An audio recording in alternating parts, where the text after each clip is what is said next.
이제 두 번째예요. 이것은 기획 웹툰 계약, 기획 컨텐츠 계약입니다. 이 개념은요, 다시 한번 설명드릴게요. 기획 주체, 그러니까 스튜디오, 제작사, 프로덕션, 이렇게 작품을 만들 수 있는 역량을 가진 회사가 기획을 해요. 기획을 해서 작가들하고 각각 창작 계약을 체결합니다. 예를 들어서 웹소설을 기반으로 해서 웹툰으로 만들어요. 그 웹툰을 만들기 위해서 글작가와 그림작가가 필요하잖아요. 이것을 총괄적으로 기획하는 게 바로 웹툰 회사들의 역할이라는 뜻이에요. 즉, 웹소설 작가님하고는 원작 체결, 원작 소설에 대한 2차적 저작물 작성권 설정 계약을 하고요. 그림 작가님, 글 작가님 이렇게 계약을 따로따로 하는 거죠. 이 계약은요, 법적 성격이 통상적으로 도급 계약을 하고 봅니다. 일단 원작 소설 작가님하고 체결하는 계약은요, 저작권 계약일 거예요. 저작권 계약으로 봐야 될 거예요. 2차적 저작물 작성권이니까요. 하지만 글 작가님, 그림 작가님, 웹툰을 만드는 분들에게는 도급 계약, 용역 계약이라고 봐야 될 겁니다. 근데 업계에서 보면은요, 통상적으로 계약서 내용 자체는 도급 계약인데 위임 계약이라고 한다든지 위탁 계약이라고 한다든지 이런 용어들로 막 쓰이는 경우도 있어요. 하지만 내용상 도급 계약이라고 보는 게 맞아요. 도급 계약이 뭐냐는 거죠.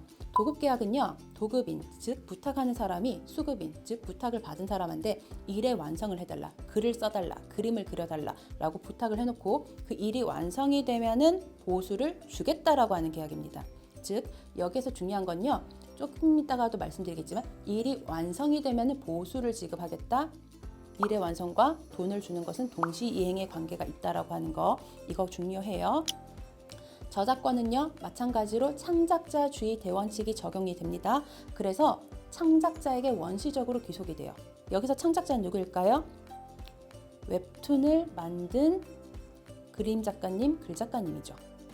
회사가 단순히 기획을 했어요. 회사가 단순히 투자를 했어요. 가이드를 제시했어요. 단순히 편집을 했어요. 그런다고 저작권이 발생하는 건 아니에요.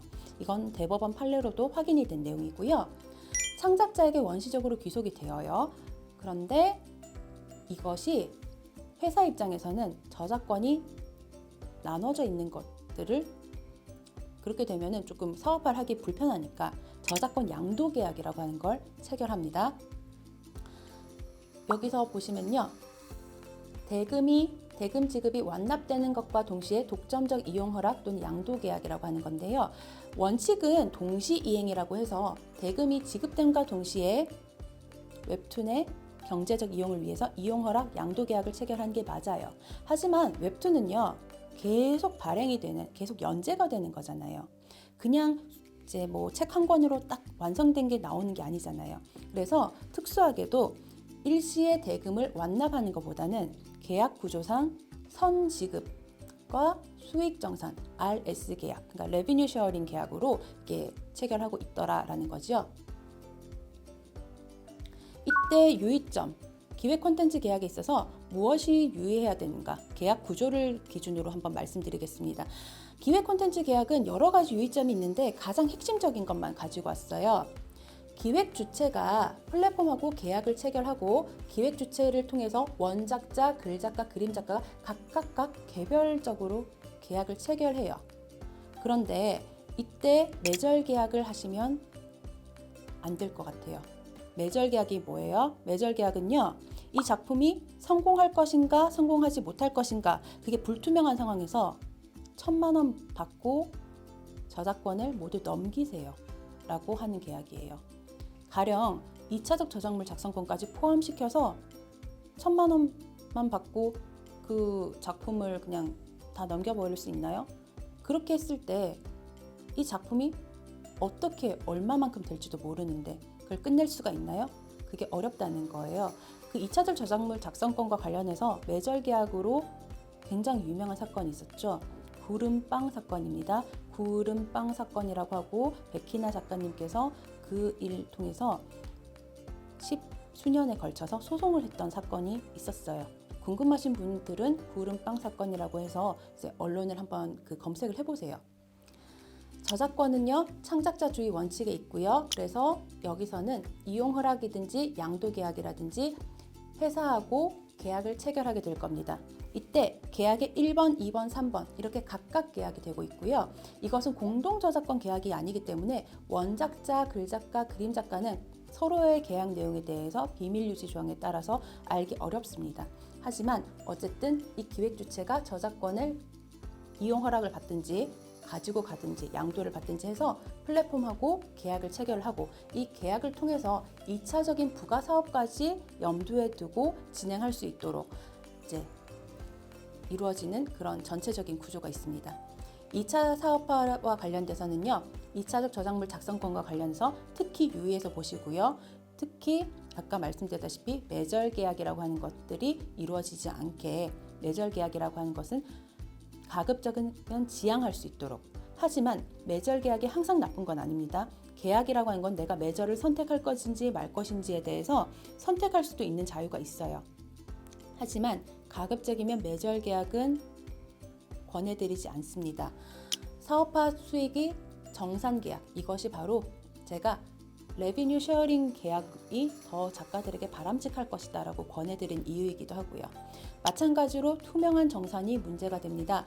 플랫폼하고 기획주체, 즉 스튜디오 제작사 프로덕션 간의 계약에 따라서 정산이 이루어지기 때문에 작가들은 그 정산에 대한 전체적인 모수가 얼마나 되는지에 대해서 알아야 돼요.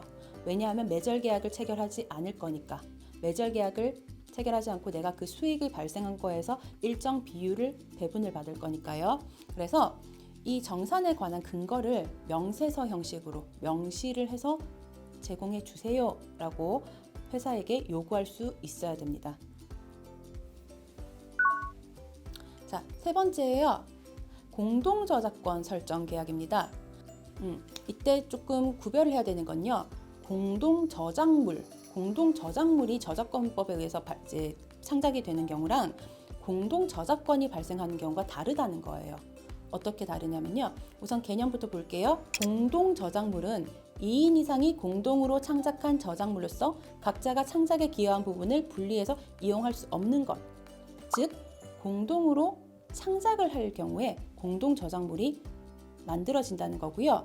공동저작권이 발생한다는 것은 무슨 뜻이냐면은 저작권법에 따라서 발생하는 경우도 있고 저작권법이 아니라 계약에 따라서도 공동저작권이 발생할 수 있다는 뜻이에요.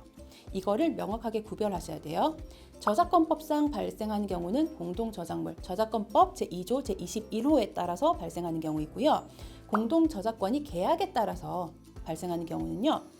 공동저작권의 저작재산권이라고 하는 것을 양수받는 경우입니다. 전부 또는 일부를 받아서 창작에 참여하지 않았더라도 내가 공동저작권의 지분권자로서 그 공동저작권자로서의 지위를 취득하는 경우예요. 그리고 이것은 지분에 관한 내용인데 내용 볼게요. 공동으로 창작한 경우는요.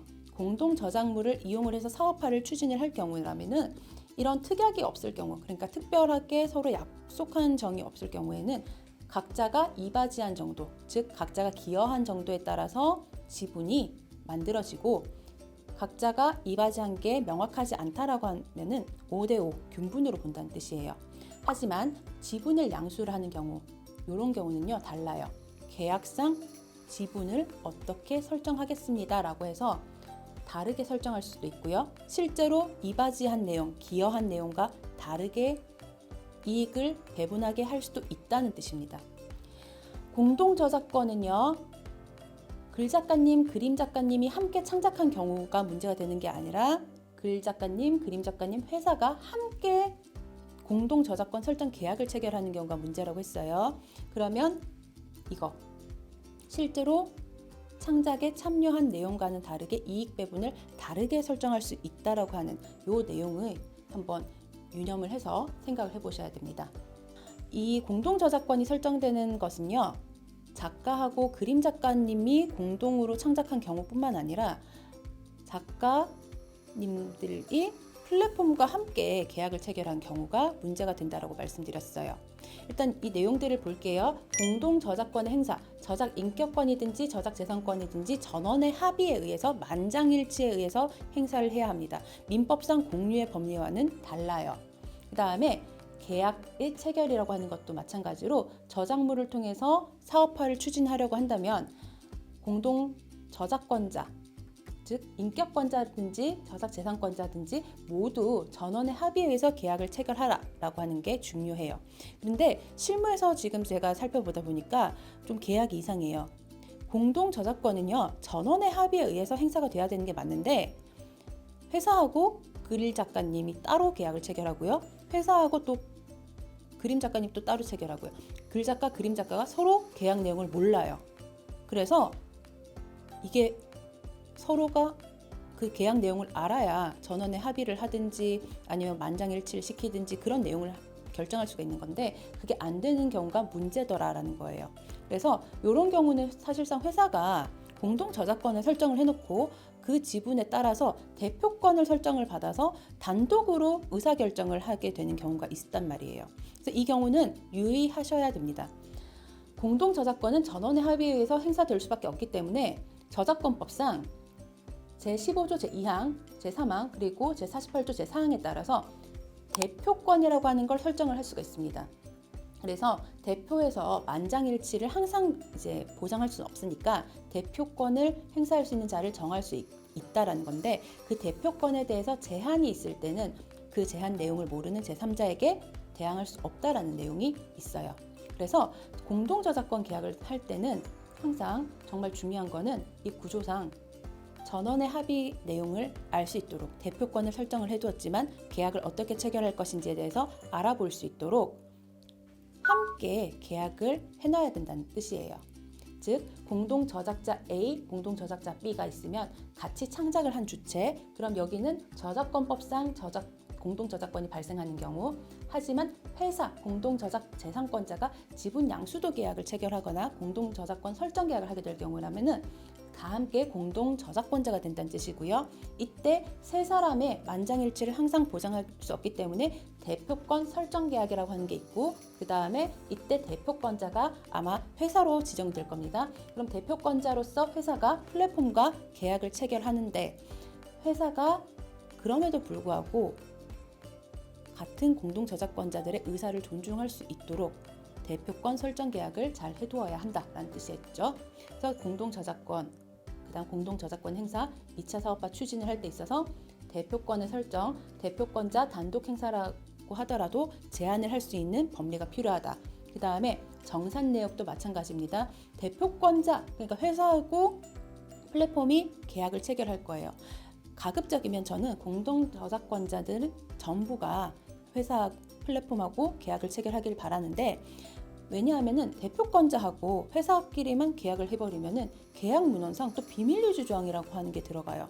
그러면은 A와 B는 그 내용의 적용을 받지 않는 계약의 당사자가 아니기 때문에 회사한테 내용을 알려주세요 라고 해도 회사는 내용 알려주지 못해요 라고 버틸 수가 있단 말이에요. 그래서 가급적이면은 당사자들이 전원이 계약을 할 수 있게 해라. 그 다음에 대표권 설정이라고 하는 것에도 불구하고 라는 조언을 드립니다.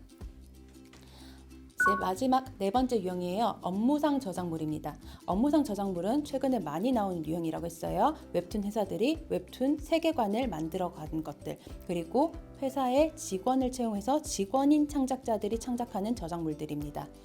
법인 등의 명의, 그러니까 회사 명의로 공표가 되는 웹툰은 업무상 저작물이고 그 저작자는 계약 또는 근무 규칙에 다른 정함이 없을 때 그 회사가 저작자가 돼요.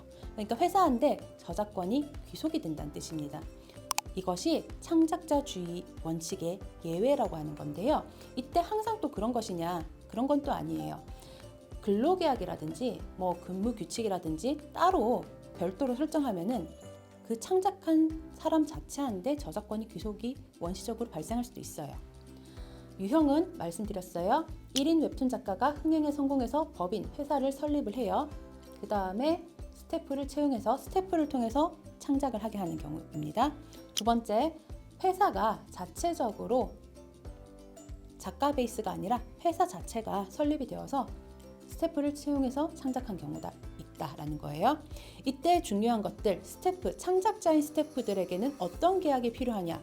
단순히 근로계약만 필요한 게 아니고요. 근로계약의 그 표준계약서를 보시면은 한 장짜리로 굉장히 짧아요.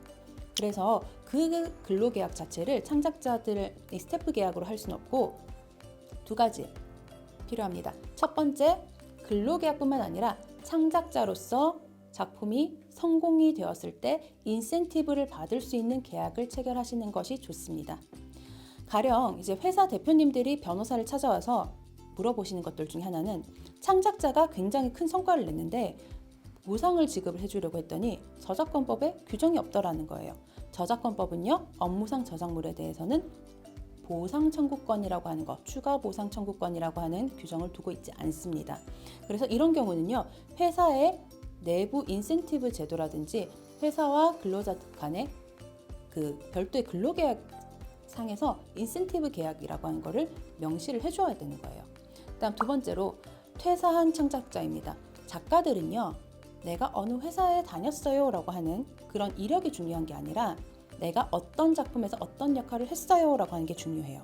그렇기 때문에 퇴사를 한 창작자로서 이력을 표시할 수 있어야 되고요. 그 다음에 내가 창작한 것들에 대해서는 영리 목적이 아니라 나의 이력 관리 목적으로 포트폴리오 활용을 통해서 관리를 할 수 있게 해달라라고 하는 이력 표시 포트폴리오 특약이라고 하는 것들을 체결하시는 게 좋습니다. 여담으로 조금만 더 말씀드리면 회사의 저작물을 퇴사자가 무단으로 이용하는 경우가 있어요. 즉 요만큼만 참여를 했는데 내가 마치 이걸 전부를 한 것처럼 허위로 표시를 하고 다니는 경우도 있단 말이에요. 그럴 경우 회사가 그 퇴사자에게 내용 증명을 보내거나 아니면 민형사적인 조치를 취할 수도 있어요. 법적인 조치를 취할 수도 있는데 그렇게 개별적으로 항상 분쟁으로 나아가는 것을 리스크를 안고 있기보다는 이렇게 이력 표시 포트폴리오 활용이라고 하는 이런 특약들을 넣어두시는 것이 회사 입장에서도 괜찮고 그리고 창작자 입장에서도 좋다는 그런 뜻이에요. 그리고 웹툰 계약과 수익 배분 계약입니다. 이것은 이제 작가님들께서 이제 기성 작가님들도 많이 의문을 가지고 있는 그런 내용들이에요. 이것들을 잘 살펴보면요. 웹툰의 사업을 했을 때 수익이 어떻게 발생하느냐, 정산 방식이 어떠냐라는 거예요. 여기서는 먼저 원칙부터 말씀드리고요. 그다음 원칙에 부합하지 않는 그런 변형적인 것들에 대해서 조금 말씀드릴게요. 자, 첫 번째 유형은요. 원고료와 수익 배분이 결합된 유형이 있고요. 두 번째는요. 선지급금과 수익 배분이 결합된 유형이 있습니다. 원고료는요. 초창기 웹툰 초창기 시절이에요. 연재를 하는 데 있어서 원고료를 따박따박 주는 거죠. 선지급금은요. 성격이 조금 더 복잡합니다. 이것은 그 다음 페이지에서 말씀드리고요. 여기서는 RS라고 하는 게 무엇이냐. RS라고 하는 것은 Revenue Sharing이라고 하는 건데 수익을 배분하는 거예요. 이것은 웹툰을 연재를 시작을 해서 총 매출이 발생을 한 다음에 플랫폼에서 수수료를 공제를 한 다음에 그 남은 순매출이나 수익이라고 하는 것을 웹툰의 창작 및 사업화에 참여한 주체들이 약속한 계약서에서 약속한 분배 비율에 맞게 분배하는 것이고요. 이때 주의해야 되는 거 두 가지 말씀드릴게요. 순매출에서 분배하는 경우는 결과적으로 비용을 각자 분담을 하는 것이고요. 순매출에서 비용을 공제하고 난 다음에 수익에서 분배하는 경우는요. 결과적으로 비용을 비율에 따라서 부담하는 그런 구조가 됩니다. 그리고 웹툰 작가가 계약상 지급받을 수 있는 금액의 개념에 대해서 이렇게 말씀드리는데요. 이 원고료라고 하는 것은 원고를 작성을 해서 납품을 하는 대가로 받는 금액으로서 웹툰 시장의 초창기에 있었던 모델이라고 말씀드렸어요. 납품을 했으면은 원고료를 받아야 되는데 이것이 동시이행의 관계에 있었다라는 뜻입니다. 그런데 선지급금이랑 최소보장금이라고 하는 것은 최근에 웹툰 시장이 간접계약, 그러니까 이중적 구조의 간접계약이 되면서 등장하는 개념들이에요. 이 개념들은 회사마다 달라요. 회사마다 다르고 변호사가 받아보는 계약서들마다 개념이 조금씩 다릅니다. 그렇기 때문에 많은 작가님들이 이게 무엇이냐고 업계에서 많은 문제를 제기하고 계시지만 그 내용이 계약마다 다르다. 정해진 개념이 아니다라는 것 정도만 말씀드리고요. 그럼에도 불구하고 공통적으로 발견되는 개념상 정리를 한번 해드릴게요. 이것은 한번 들어두시면 좋아요. 선지급금은요. 연재가 아직 시작이 안 됐어요. 연재 준비 기간이 필요하잖아요. 그러면은 매출이 없어요. 매출이 없기 때문에 작가하고 회사하고 배분할 수익이 없는 상황이에요. 그럼에도 불구하고 작가가 연재 준비 기간, 연재 준비를 하려면은 세이브 원고를 쌓을 시간이 필요하잖아요. 뭐 20화면 20화, 30화면 30화. 그러면은 수개월이 필요하단 말이에요. 그 기간 동안에 안정적으로 생계를 유지하면서 창작 활동을 할 수 있도록 최종적으로 작가가 정산을 받을 그 돈에서 미리 앞당겨서 받는 금액, 그걸 바로 선지급금이라고 하고요. 이것은 계약의 성격상 투자 계약의 실질이 있다라고 봅니다. 그리고 작가님들께서 선지급금이 MG가 아니에요? 라고 얘기를 하는데 다릅니다. MG라고 하는 건요, 업계에서는 통상적으로 미니멈 개런티라고 설명이 돼요. 미니멈 개런티, 미니멈은 뭐예요? 최소는 보장을 하겠다라는 뜻이잖아요. 최소 보장금과 선지급금은 다릅니다. 선지급금은요, 정산받아야 될 것을 미리 앞당겨서 받는다는 뜻이고요. 최소 보장금은 하한선을 지키겠다라는 뜻입니다. 하한선을 지킨다. 그래서 최소 보장금은 연재가 시작을 했어요. 매출이 발생을 하기 시작했는데 예상보다 흥행에 성공하지 못한 거예요. 그럴 경우에 작가가 이미 지급받은 선지급금이 많아요.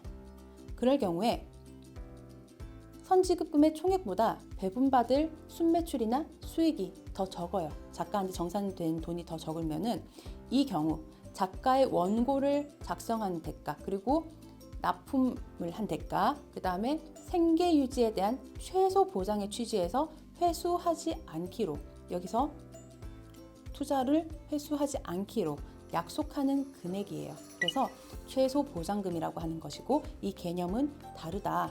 선지급금이 MG가 아니다라는 거예요. 여기서는요, 선지급금과 최소 보장금에 대해서 작가들이 많이 오해를 하고 있다라는 건데 이렇게 짧게 정리를 해보겠습니다. 첫째, 플랫폼이 중간사업체와 계약을 체결해서 일정 금액을 미리 지급하는 거예요. 이것은 투자금의 실질이 있다고 봅니다. 두 번째, 중간사업체는요, 작가하고 계약을 체결해서 지급받은 금액을 분할을 해서 연재를 시작을 해요. 이게 바로 선지급금이에요. 미리 앞당겨서 받는 거. 그다음 세 번째, 연재가 개시가 된 후에 순매출 수익이 작가에게 이미 지급이 된 선지급금을 초과할 경우에는요, RS, Revenue Sharing이라고 하는 것이 시작이 됩니다. 수익 분배가 되는 거고요. 하지만 순매출과 수익이 미리 지급된 선지급금에 미달을 하는 경우라면요, 수익 분배는 하지 못한다고 하더라도 작가의 원고 작성, 납품, 그리고 생계 유지에 대한 최소한의 보장은 이루어질 수 있기 때문에 이 경우는 최소 보장금 MG 계약이라고 합니다. 그리고 유의점, 이거 두 가지, 이거는 업계에서 현재 용어를 다 다르게 쓰고 있어요. 그래서 똑같은 표기가 있다라고 하더라도 의미가 서로 달라요. 그래서 혼선이 발생할 수 있기 때문에 계약서 문헌상 그 용어가 어떤 의미가 있는지 계약서 2조에 보면은 정의조항이라고 하는 게 있는데 정의조항에서 명확하게 잘 정의를 해주셔야 되고요. 유의점 두 번째, 선지급금의 차감 방식, RS를 배분하기 위해서 선지급금이라고 하는 거를 이제 차감을 하기 시작하는데 이것이 어떻게 되느냐, 회사마다 공식이 다릅니다. 회사마다 공식이 다르고요. 심지어 계약서 문헌상 정확하게 규정이 안 된 경우도 있어요. 그렇기 때문에 이런 경우는요, 정산 과정에 있어서 내가 이해하기 어렵다면은 샘플 명세서를 제공을 해주세요 라고 얘기를 할 수도 있다는 뜻입니다. 그리고 이제 마지막 파트예요. 창작만큼 중요한 계약의 체결이라는 겁니다. 작가님들이 창작물, 웹툰을 만들기 위해서 얼마나 많은 시간을 투자하고 노력하고 고민하고 밤잠을 이루지 못하고 연재를 하는지 그것에 대해서 너무나도 잘 알고 있어요. 하지만 계약이라고 하는 건 어떻게 하나요? 받은 당일에 계약서에 날인을 하지 않는지, 아니면은 계약서 검토 기간이 일주일을 넘길 수도 있잖아요. 시간을 들여서 계약서를 검토할 수도 있잖아요. 하지만 거기에 들어가는 시간과 노력에 대해서는 얼마만큼인지에 대해서 한번 생각도 해보고 그것을 열심히 했음에도 불구하고 협상이 되지 않았다라고 한다면은 협상력을 좀 더 높이기 위해서 노력을 하자라는 취지로 이 파트를 마지막으로 마련을 했습니다. 이제 제가 항상 말하는 건데요. 작가님들하고 상담을 하면은 3가지는 반드시 지켜달라는 거예요. 웹툰 작가가 계약을 체결할 때 연재를 하게 되었다라고 해서 기뻐하기보다 첫째, 미팅 당일에 계약서에 서명은 하지 마세요. 미팅 날에는요, 굉장히 호의적인 평가들이 오가고요. 장밋빛 미래에 대해서 얘기가 오갑니다.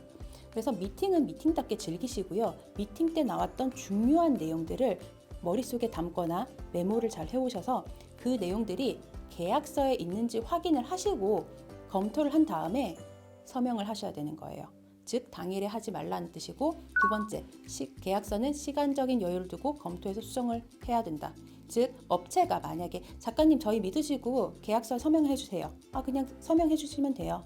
라고 얘기하는 경우라면은 그 업체는 당사자에게, 계약의 당사자 상대방에게 존중을 하지 않는 거예요.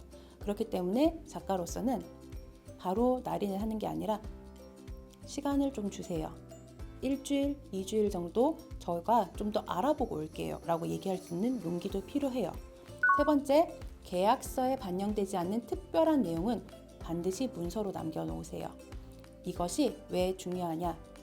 계약서는 서로 합의된 내용을 담는 것이지 모든 내용을 담을 수는 없어요. 그렇기 때문에 일을 하다 보면은 이 계약을 좀 바꿀 필요도 있고요. 계약은 이렇게 정했지만은 납품 기일을 연장시킬 수도 있고, 내가 받을 금액을 좀 더 많이 받을 수도 있고 적게 받을 수 있고, 이런 내용들이 있는데 그런 내용들은요 문서로 남겨놓으세요. 문서로 남겨놓으라고 하는 게 거창한 게 아니고요. 적어도 이메일 정도로는 항상 확보를 해놓자라는 뜻입니다. 그 다음에 웹툰 작가가 좋은 계약을 체결하고 싶다면 이라는 거예요. 지금 현재 업계 구조상 웹툰 작가님들도 마찬가지고 중간 사업체 대표님들, 중간 사업체도 마찬가지고 플랫폼도 각자의 고민이 있어요. 이런 경우는요, 이 창작 활동을 기초로 해서 전체적으로 일단 산업계에 대한 구조적인 인식이 좀 필요해요. 이거는 공부를 해야 되는 영역이에요. 그래서 저 같은 이런 변호사들의 강의를 들으셔도 좋고요. 아니면 신문 같은 것도 조금 읽어보면서 이 구조를 한번 인식을 하는데 약간의 노력이라도 한번 해보자라는 거고요. 두 번째로, 창작을 할 때 내가 협상력을 발휘를 하기 위해서는, 내가 협상을 하기 위해서는 첫째로 중요한 게 내가 원하는 게 뭔지 스스로 먼저 알고 있어야 된다는 뜻이에요. 남이 결정해주지 않기 때문에, 상대방이 결정해주지 않고요. 적어도 나는 어느 정도 선에서 일을 할 수 있어 라고 하는 거, 그 가이드라인은 정해 놓으시고 그것은 평소에 한번 스스로에게 물어보시는 게 좋아요. 그 다음에 세 번째, 표준계약서를 숙지하고 공부해서 자신의 상황에 맞게 고쳐서 활용을 해보자라는 겁니다. 표준계약서는요, 어디서 다운받을 수 있느냐? 문화체육관광부의 표준계약서 다운로드 사이트가 있어요. 이 사이트에서 표준계약서를 다운받아 보면은 적어도 저작권법이 창작자의 권리를 어느 정도까지 보호를 하는구나 라는 것에 대한 가이드라인처럼 보실 수가 있어요. 그래서 작가님들은 어떤 계약서를 받아보았다, 변호사 상담까지 받을 만큼 내가 경제적인 여력이 있는 상황이 아니다, 아니면 정부기관이나 공공기관에 이제 상담을 신청을 했는데 대기 시간이 너무 길다, 그 시간 동안에 표준계약서를 보면서 내가 받은 계약서랑 어떻게 다른지에 대해서 한번 비교 체크를 해보세요. 그것만으로도 상당히 공부가 많이 됩니다. 자, 마지막입니다. 만약에 계약을 두고 분쟁이 발생했을 때 싸울 거냐, 어떻게 싸울 거냐라는 거죠. 그리고 그것을 과연 싸우는 것에서부터 시작을 해야 되느냐라는 건데요. 그렇진 않아요. 그래서 일단 3가지만 간단하게 말씀드릴게요. 권리 의무와 담당할 업무 등 중요한 내용은 애초에 계약서에 서면으로 명기를 해놓자. 계약서가 조금 두꺼워진다고 하더라도 중요한 내용들은 계약서에 미리 적어놓자라는 거고요. 이때는요, 초반에 조금 까다롭다는 얘기를 들으셔도 좋아요. 초반에 작가님 되게 깐깐하시다라는 이야기 듣더라도 초반에 조금 고생하는 게 낫지, 나중에 가서 마음고생하는 거, 수개월 동안 마음고생하는 것보단 이게 나아요. 두 번째, 계약서 내용을 변경하거나 수정해야 될 때가 있어요. 그럴 때는요, 말로 하기보다는 메일이나 서면 합의로 정확하게 표시를 해야 된다는 뜻입니다. 물론 이제 분위기를 형성하기 위해서, 이야기를 전달하기 위해서 말로 할 수는 있죠. 하지만 말이라고 하는 거는 녹음을 하지 않는 이상 휘발되기 마련이에요. 그렇기 때문에 이제 구술, 카카오톡 메시지 이런 걸 가지고 중요한 내용을 얘기하기보다는 이메일이나 아니면 부속 합의서 같은 서면으로 명확하게 남겨놓자라는 거고요. 변호사 상담을 하다 보면은 녹음 파일을 가지고 오는 창작자분들이 굉장히 많아요. 그런데 이 녹음 파일이라고 하는 거는 사실상 민사적인 측면이나 형사적인 측면에서 약간의 문제가 생길 수 있어요. 형사적인 측면에서는요, 당사자가 아닌 제3자의 이야기를 녹음할 경우라면은 이건 통신비밀보호법 위반이 여지가 될 수도 있고요. 그래서 이 경우는 녹음한 파일을 가지고 변호사한테 다 들어주세요라고 하는 거는 사실 좀 비효율적이에요. 비용도 더 나가는 게 맞고요. 그래서 애초부터 이메일, 서면 합의로 정확하게 정하는 것이 좋다. 그다음 세 번째, 바로 법적 조치, 소송을 하겠어요. 내용 증명을 보내겠어요. 인터넷에 글을 올려서 공론화를 하겠어요. 이런 내용보다는 단계별로 협상 절차를 거칠 수 있다는 겁니다. 소송은요, 1단계, 2단계, 3단계 이렇게 분쟁 해결 절차가 있으면은 10단계 정도가 됐을 때 소송을 제기하실 수가 있을 것 같아요. 그 전에 내가 분절해서 단계별로 어떻게 접근할 수 있는지에 대해서 아셔야 되는 거죠. 그리고 계약서에 보면은 관할의 합의라고 하는 조항이 있을 거예요. 계약서 맨 거의 하단 조항에 이 사건에 관한 분쟁의 발생하면은 서울중앙지방법원을 1심 관할법원으로 한다. 혹은 회사의 그 관할법원을 1심 법원으로 한다. 이렇게 굉장히 간단하게 있는데 분쟁 소송으로 바로 가기보다는 조정을 거칠 수 있으면은 조정을 거칠 수 있는 합의를 한번 하는 게 낫죠. 그리고 그 조정으로 가기 전에 우리가 당사자 간에 해결을 할 수 있도록 서면으로 어떻게 주고받고 서로가 내가 생각하는 문제점과 해결 방안에 대해서 각각 적은 문서를 서로 교환을 해보자 라고 하는 단계, 그 전 단계를 설정할 수도 있는 거예요. 그래서 분쟁은 항상 싸우는 것만이 능사가 아니라 서로 대화를 할 수 있는 여지를 분쟁 해결 조항에 한번 넣어보고, 그게 어렵다라고 한다면은 전문가들에 의해서 판단을 받을 수 있는 조정 절차라고 한 걸 또 넣어보고, 그 다음에 그것도 성립이 하지 않는다. 그러면 그때 우리가 법원에 갈 수 있어요 라고 하는 얘기를 하는 게 좋습니다. 자, 여기까지 이야기가 진행이 되었고요. 일단 저는 제가 그 변호사 업무를 하면서 웹툰 작가님들도 많이 만나봤고 웹툰 회사들도 많이 만나봤어요.